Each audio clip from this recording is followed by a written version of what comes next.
Good afternoon. You're watching ABTV, and today we are at the Masaood Automobiles showroom, which was just unveiled today.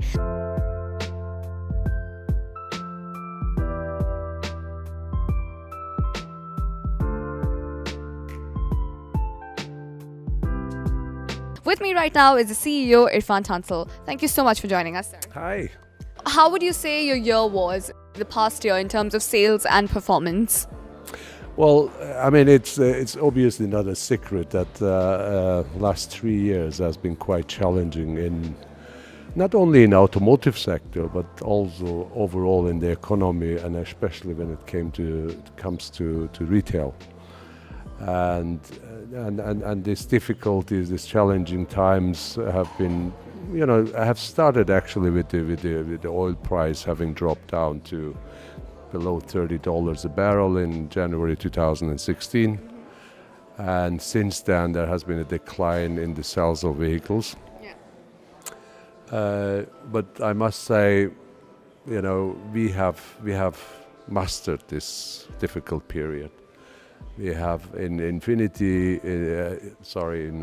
Renault, and as well as Infiniti and Nissan, the three brands that we're representing, we have had the highest sales ever.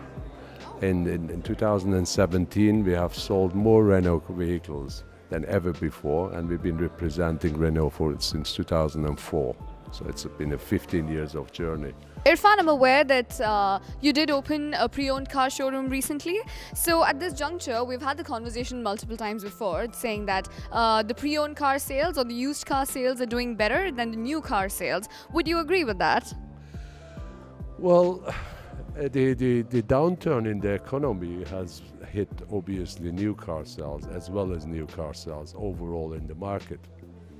We have been doing extremely well in used car as well, and especially this year. And the reason that the overall used car market being down was purely related to new cars being having lost, markets, and consumer confidence were still low. And when it's a chain reaction basically. When new car market constrains, the prices drop in order to sell more. When the prices of new cars drop, then used car drops as well, because it becomes more expensive. So, but I think overall for used car as well as new car, this is the year where it's gonna set the tone of going forward. We are very hopeful that the year is gonna be positive. And it will start reversing the negative effect of the last 3 years. Do you say that right now we are 1.5 years ahead of the introduction of VAT? Do you think that the mentality and the mindset has changed and people are sort of getting accustomed to it? Yeah, I believe so, because VAT has been available everywhere, and it was impacting everybody's earnings and disposable income all around the world. And it was expected in Middle East also to be introduced, and it has been a talk for many, many years. So the consumers were aware what was coming up. And obviously, in my opinion, the effect of VAT was perhaps the first quarter of last year. And then everything went back to what it was, and people have started living and embracing the VAT for what it is. Okay, very interesting. So right now, just right behind us is the electric car. So I was going to ask you if electric car is the future or if it has already come in the present, but looks like, well, you have embraced the whole e-car and the sustainability technology. Can you tell us more in terms of what you will be doing in terms of promoting sustainability and sustainable driving? I believe that in 2022, 2030, from production of vehicles, half of them will be electric cars. So the car that you see behind me has been here for a year. Okay. So we've been out in the market. We have sold many vehicles, electric vehicles. Infrastructure of the city is getting developed right now. And people are becoming more and more familiar with the vehicles, with its limitations because of access points to charging. but they are increasing more and more, and it's a fact of life that this is going to come. So we better get used to it, and we better be prepared. You know, they're basically questioning, do I need to own a car, right?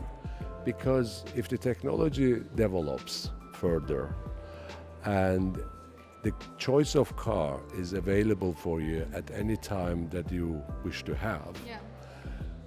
By the way, these technologies are available today now, so that you can have the car in 10 minutes, 15 minutes at your doorstep, the choice of your car.